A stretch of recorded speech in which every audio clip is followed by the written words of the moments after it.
బైబిల్లో యెహోషువ 3వ అధ్యాయం 6వ వచనంలో యాజకులు నిబంధన మందసమును ఎత్తుకుని ప్రజల ముందర నడిచిరి అని రాయబడింది.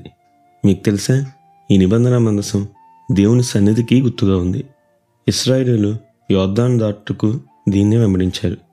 ఈరోజు మనకు నిబంధన మందసం అయితే లేదు, కానీ దేవుని ఆత్మ, ఆయన సన్నిధి, ఆయన మనకిచ్చిన వాక్యం తోడుగా ఉన్నాయి.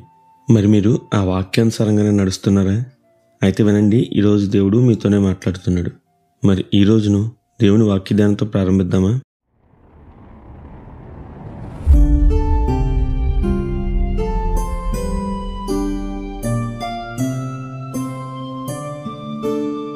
బైబిల్లో నిబంధన మందసం దేవుని వాగ్దానానికి, ఆయన సన్నిధికి గుర్తుగా ఉంది. అరణ్యంలో ఇశ్రాయేలీయులు దీన్నే వెంబడించారు. దీన్ని యాజకులు మోస్తూ ఉండగా ఇశ్రాయేలీయుల సర్వసమాజం దీనిని అనుసరిస్తూ నడిచారు. అందుకే యెహోషువ 3వ అధ్యాయం 4వ వచనంలో యెహోషువ ప్రజలతో అంటాడు, మీరు వెళ్ళు త్రోవ మీరింతకు ముందు వెళ్ళినది కాదు, మీరు దానిని గుర్తుపట్టవలను గనుక ఆ మందసమునకు సమీపముగా మీరు నడవకూడదని, కనీసం దానికి ఆ ఇశ్రాయేలీయులకు మధ్య 2000 కొలమూరల ఎడమ ఉండవాలని చెప్తాడు. చూసారా, ఆ త్రోవ వారు ఇంతకు ముందు వెళ్ళింది కాదు. కావున వారి కన్నులు ఆ మందసం మీదే ఉండాలి, వారి అడుగులు ఆ మందసాన్ని వెంబడించాలి.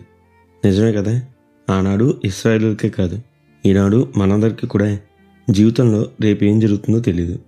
ఎందుకంటే మనం ఇంకా ఆ త్రోవలో ప్రయాణం చేయలేదు.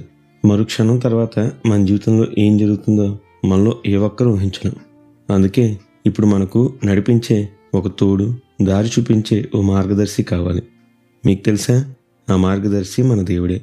అవును, ఆయన తన ఆత్మను మనకు సంచకరువుగా ఇచ్చాడు. ఆయన వాక్యాన్ని అనుదినం ధ్యానించడానికి వీలుగా మన చేతిలో ఉంచాడు. అందుకే ఆ వాక్యాన్ని ప్రతిదినం ధ్యానించండి, ఎందుకంటే అదే మీకు త్రోవ చూపుతుంది. అందుకే కీర్తనకారుడు కీర్తనలు 119వ అధ్యాయం 105వ వచనంలో, నీ వాక్యము నా పాదములకు దీపము, నా త్రోవకు వెలుగునై ఉన్నది అంటాడు. మరి ప్రతిదినం మీరు వాక్యాన్ని ధ్యానిస్తున్నారా? అలాగే ఈ లోకంలో మనం ఉన్నాం కాబట్టి తప్పక ఆటంకాలు, అవరోధాలు వస్తాయి. కానీ మీ కన్నులు మాత్రం గురువైపు నుండి మరలనివ్వకండి.